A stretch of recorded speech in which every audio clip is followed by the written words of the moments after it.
Hello నమస్తే అండి, welcome back to our channel. ఈరోజు మన ఛానల్లో ఉసిరికాయ నిలవ పచ్చడి అండి. సంవత్సరం పాటు నిలవ ఉండే ఉసిరికాయ పచ్చడి పెట్టుకుందాము. చూపిస్తాయి ఎలా పెట్టాలో, పాడైపోకుండా సంవత్సరం అంతా బాగుంటుందండి పచ్చడి. ఇవి ఉసిరికాయలు అండి. ఇప్పుడు కొలుసుకుందాము. నేను కొలిసి క్వాంటిటీ ప్రకారం చెప్తాను. కేజీకి ఎంత, 2 కేజీలకి ఎంత కారం, ఉప్పు అంతా చెప్తాను. దీన్ని కొండ ఉసిరి అంటారు, లేదా నేల ఉసిరి అంటారు, ఉసిరికాయలు అంటారండి. కార్తీక మాసం స్టార్ట్ అవుతానంటే ఉసిరికాయలు వచ్చేస్తాయి. ఎప్పుడెప్పుడు పచ్చడి పెట్టుకోవాలా అని ఎదురు చూస్తుంటారు కదా. ఇప్పుడు చూపిస్తాను. చేత కానువులు కూడా చేతి వచ్చేటట్లు పెట్టుకునేటట్లు చూపిస్తానండి నేను. ఒకసారి చూడండి మీరందరూ.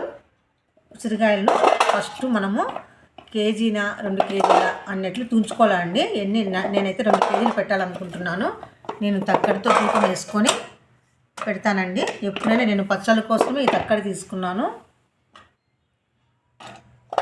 అటు ఇటు ఒక కాయ అండి. 1/2 కిలో ఉసిరికాయలు అంటే 1/2 కిలో ఉన్నాయండి. ఇప్పుడు కొంచెం 2 ఎక్కువ వేసినాను. 2 కిలోల ఉసిరికాయలు అండి.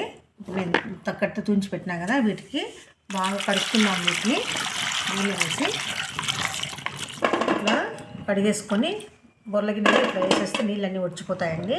పొడి బట్ట మీద ఆరబెట్టేసుకొని తుడుచుకోవాలి. మళ్ళీ నీళ్ళన్నీ వచ్చిపోయినాయండి. ఇప్పుడు పొడి బట్ట మీద, కాటన్ది ఏదైనా కానీ పొడి బట్ట మీద ఆరబెట్టుకున్నాము.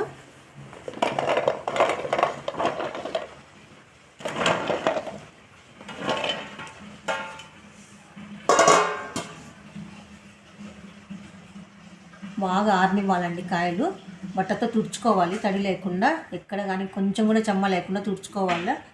పొడి బట్ట తీసుకొని 1 గ్రాముల చింతపండు అండి, కొద్దిగా అటు ఇటుగానే వేసుకుందాము. చింతపండు 2 కేజీలకు చింతపండు, 2 కేజీలు ఉసిరికాయలకు 200 గ్రాములు చింతపండు అండి. 400 గ్రాములు కారం అండి. 2 కేజీలు ఉసిరికాయలకు 400 గ్రాములు కారము కొలుసుకొని పెట్టుకుందాము.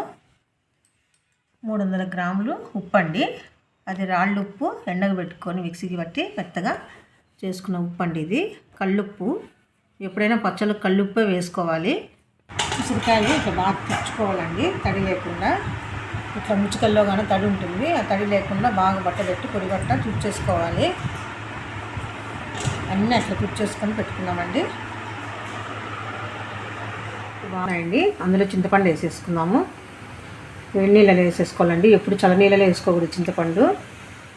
చింతపండు వేసేసుకున్నాం కదా, ఈ వేడి నీళ్ళలోనే మెత్తగా అయిపోతుంది. స్టవ్ ఆఫ్ చేసుకున్నాము. మళ్ళీ అది చల్లగా కావాలి కాబట్టి మనకి గుజ్జంతా తీసుకోవాలి. చల్లగా అయినాకనే కదా, వేడిగా ఉన్నప్పుడు తీలేం కాబట్టి అది వేసేసి మూత పెట్టేస్తే చల్లగా అయినాక దాన్ని గుజ్జు తీసుకున్నాము. పెద్ద స్పూన్తో 1 స్పూన్ మెంతులు వేస్తున్నాను 2 కేజీలకి. మన ఇంట్లో ఇట్లా స్పూన్లు ఉంటాయి. ఇట్లా స్పూన్లతో అయితే 2 స్పూన్లు వేయాలి. ఈ స్పూన్తో అయితే 1 స్పూన్ మెంతులు వేసుకోవాలండి. ఇది వేగాలి బాగా. మెంతులు వేగినాయండి. ఒక ప్లేట్లో తీసుకున్నాము. ఇవి చల్లగా కావాలి. ఇప్పుడు ఆవాలు వేసుకున్నామండి. ఆవాలు కూడా పెద్ద స్పూన్తో 2 స్పూన్లు వేసుకున్నాను. మెంతులు 1 స్పూన్ వేసాను. ఆవాలు 2 స్పూన్లు వేస్తున్నాను. ఇవి వేగాలి, చిట్టుపట్లాడాలి బాగా. ఆవాలు కూడా వేగినాయండి. ఇవి కూడా చల్లార్చుకుందాము. చల్లగా అయినాక మెత్తగా మిక్సీ పట్టుకుందాము. పల్లి నూనె వేసుకుందామండి. ఉసిరికాయలు మగ్గించుకుందాము. ఇప్పుడు కడాయిలోకి నూనె పోసుకుందాము.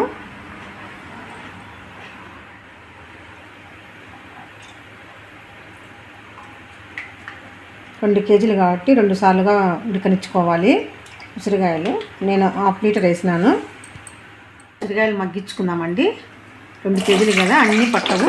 సగం వేసుకొని మగ్గించుకుందాము. ఉసిరికాయలు మగ్గినాయండి. ఈ విధంగా వచ్చేస్తాయి. నూనెలో వేస్తున్నట్లే మెత్తగా కలర్ చేంజ్ అయిపోతాయి. ఇవి ఇప్పుడు తీసేసుకుందాము. తీసి పక్కన ప్లేట్లో పెట్టుకుందాము. ఇవి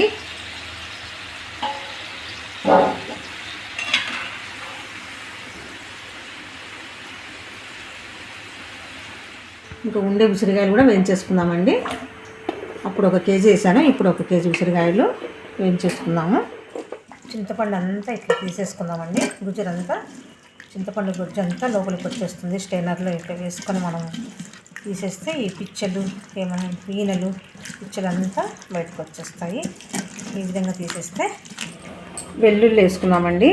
బాగా ఇప్పుడు వెల్లుల్లి వేసుకొని కచ్చా పచ్చగా మిక్సీ పట్టుకున్నాము. ఇదేనండి మంచి టేస్ట్. వెల్లుల్లి వేస్తే మంచి టేస్ట్. అయితే ఇష్టం ఉండే వాళ్ళు వేసుకోవచ్చు, లేకపోతే స్కిప్ చేసేయచ్చండి. వెల్లుల్లిని ఇట్లా వేసుకోవాలండి కచ్చపచ్చగా, మరి మెత్తగా లేకుండా, మరి వెల్లుల్లి లేకుండా ఈ విధంగా వేసుకోవాలి. మనము ఉసిరికాయలు వేయించుకున్నాం కదండి, అదే ఆయిల్లోనే పోపు వేసేసుకున్నాము. మనం కలుపుకునేలకి ఈ ఆయిల్ కూడా చల్లగా కావాలి, వేడిగా ఉన్నప్పుడు కలపకూడదు కదా, అందుకు పోపు వేసేసుకొని కొన్ని చల్లార్చుకుందాము. ఎండుమిరపకాయలు 4 వేసుకున్నాము, ఆవాలు, ఎండుమిరపకాయలు, మనం కచ్చాపచ్చగా దంచుకున్న వెల్లుల్లి పేస్ట్ వేసుకుందామండి. వేగాలి బాగా.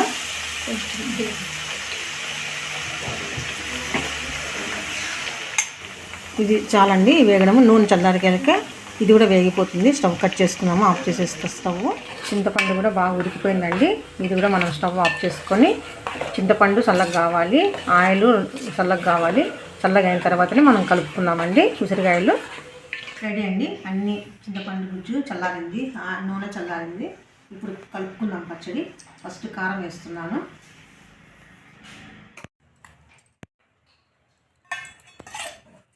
ఆవాలు, మెంతులు వేయించుకొని మెత్తగా మిక్సీ పట్టుకున్నాం కదా, అది కూడా ఇందులోకి వేసేస్తున్నాను. సాల్ట్ కూడా వేసేస్తున్నాను. ఎక్కడైనా ఇట్లా మిక్సీ పట్టినప్పుడు సన్న ఇట్లా ఉంటలు ఉంటాయి, అది కరగాలని ఇట్లా నలిపి వేసుకుంటే మంచిదండి. ఈ విధంగా ఉంటాయి ఉంటలు. ఇప్పుడు అంతా కలిపేసుకున్నామండి. ఈ విధంగా అంతా కలిసేటట్లు కారం, ఉప్పు, మసాలా అంతా ఈ విధంగా కలుపుకున్నాము. ఉసిరికాయలు సగం అప్పుడే ఈ విధంగా మెత్తగా అయిపోతుంది ఉసిరికాయ. ఆయిల్లో వేస్తానట్లే ఇంకా పచ్చళ్ళలో ఇంకా ఊరిపోతే టేస్ట్ బాగా వస్తుంది. ఈ విధంగా ఆయిల్ అంతా ఇది ఇట్లా ప్లేట్టుకునేదంతా ఇందులో వేసేస్తాము. ఇందులోనే చింతపండు గుజ్జు వేసేస్తాము. ఇప్పుడు అంతా కలుపుకున్నామండి. పొడి, మసాలా, కాయకంతా ఇట్లా కలుపుకున్నాము. ఉప్పు, కారము కరెక్ట్గా వేసుకున్నాము. ఏదైనా కొద్దిగా తక్కువ పోయినా మనం మళ్ళీ మరుసటి రోజు చూసుకొని కలిపేటప్పుడు ఏదైనా తక్కువ ఉన్నా వేసుకోవచ్చు. పోపు వేసుకున్నాం కదండి, ఇందులో చల్లారిన ఆయిల్ అంతా వేసుకొని కలుపుకున్నాము. ఆవాలు, వెల్లుల్లిపాయ అంతా ఇదంతా ఊడ్చేసి కలుపుకున్నాము.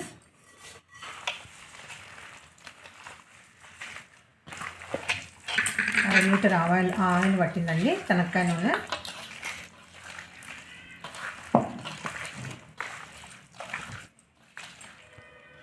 అంతా మనము బాక్స్కి వేసుకుందామండి. ఇట్లా గాజు కంటైనర్గా ఉన్నా, జాడీ ఉన్నా, లేదా ఇట్లా ప్లాస్టిక్ కంటైనర్ ఉన్నా వేసేసుకుందాము. అందులోకి వేసుకొని మూత పెట్టేసుకున్నాము. మళ్ళీ ఒకసారి మరుసటి రోజు చూసుకోవాలి.